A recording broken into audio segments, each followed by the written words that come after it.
warahmatullahi wabarakatuh. Perkenalkan, nama saya Dewi Armusari, NIM 721141933, rombel akuntansi P 2019. Saat ini, saya akan menjelaskan materi bab 1 mengenai dasar-dasar sistem informasi manajemen. Kita memasuki bab yang pertama, yaitu sejarah komputer. Pada tahun 1950-an, komputer telah digunakan sebagai aplikasi bisnis. Pada tahun 1951, komputer yang pertama kali dipasarkan secara luas bernama UNIVAC yang telah dipasang di Biro Sensus Amerika Serikat. Pada tahun 1954, dipasang di General Electric. Pada tahun 1960-an, IBM meluncurkan lini produk yang lebih lengkap dengan sistem per 360. Pada tahun 1970-an, komputer mini muncul, dan pada tahun 1980-an muncullah komputer mikro. Sejarah sistem informasi. Dalam kurun waktu setengah abad, komputer telah mengalami perubahan seperti kenaikan kecepatan, kenaikan kapasitas, dan pengurangan ukuran. Dalam waktu yang sama, komputer juga mengalami evolusi. Dari awalnya mengolah data transaksi akuntansi secara sederhana, kemudian dirancang untuk menunjang aktivitas manajer. Evolusi peranti keras komputer. Komputer yang pertama kali dipasarkan secara luas disebut sebagai UNIVAC 1. Kemudian, komputer terdahulu disebut sebagai mainframe yang memfokuskan pada tugas tunggal yang diperintahkan oleh pengguna. Mainframe biasanya ditemukan pada organisasi besar. Pada tahun 1960-an, IBM meluncurkan komputer dengan sistem per 360. Komputer tersebut adalah komputer pertama yang secara sekaligus melakukan berbagai tugas yang diperintahkan oleh beberapa pengguna. Komputer berukuran lebih kecil. Selama tahun-tahun awal komputasi, para pengguna harus mengkomunikasikan kebutuhan informasinya kepada spesialis informasi. Kemudian, sistem skala kecil yang pertama kali muncul adalah komputer mini, dilanjutkan dengan komputer mikro. Jika komputer mini ditujukan untuk organisasi kecil, maka komputer mikro ditujukan oleh pribadi atau individu. Hukum Moore. Hukum ini dicetuskan oleh Gordon Moore pada tahun 1960-an. Arti hukum ini bagi pengguna adalah kekuatan sebuah komputer akan meningkat setiap 18 bulan dengan biaya tertentu. Pengantar arsitektur komputer. Proses yang dikendalikan oleh Windows XP dapat menghasilkan data output dan juga input. RAM bertindak sebagai tempat kerja bagi CPU. RAM dan CPU terdapat pada motherboard.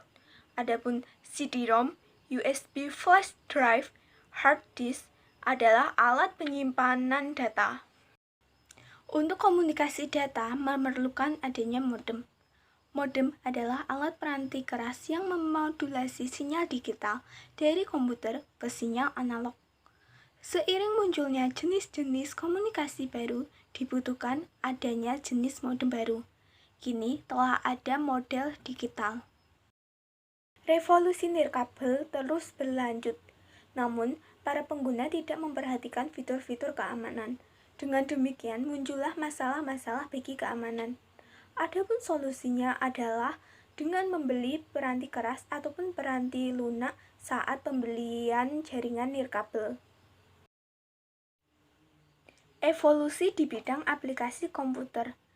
Sistem informasi adalah sistem virtual untuk mengendalikan sistem fisik suatu perusahaan.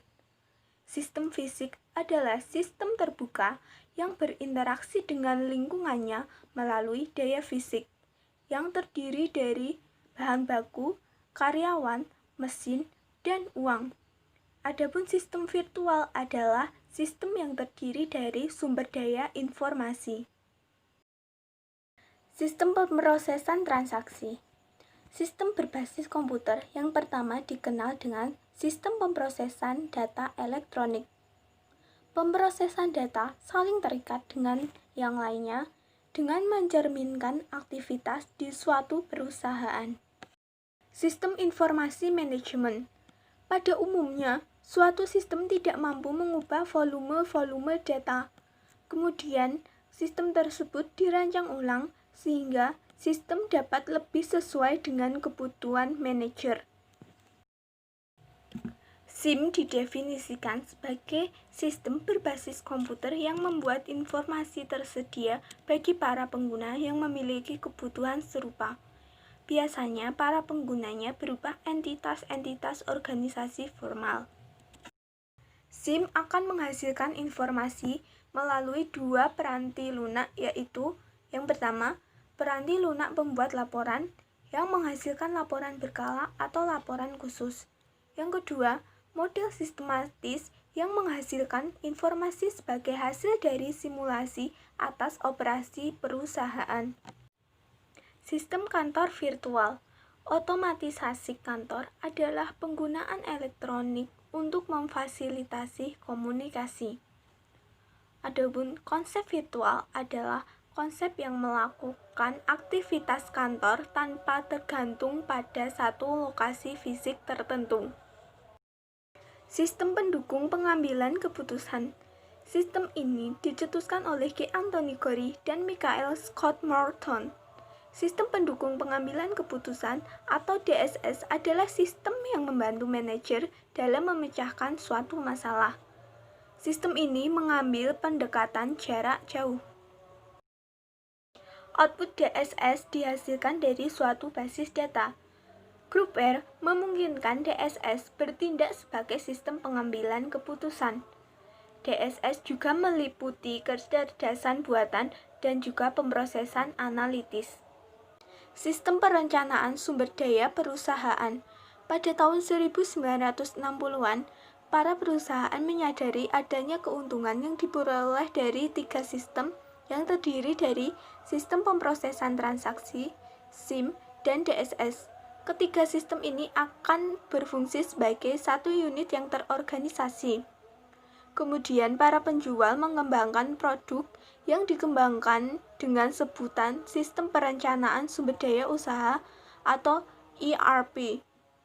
ERP adalah sistem berbasis komputer yang memungkinkan manajemen sumber daya perusahaan dalam basis organisasi.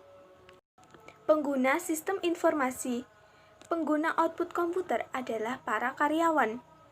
Manajer bukan satu-satunya pemilik sistem informasi manajemen, namun non-manajer dan staf profesional juga menggunakan outputnya.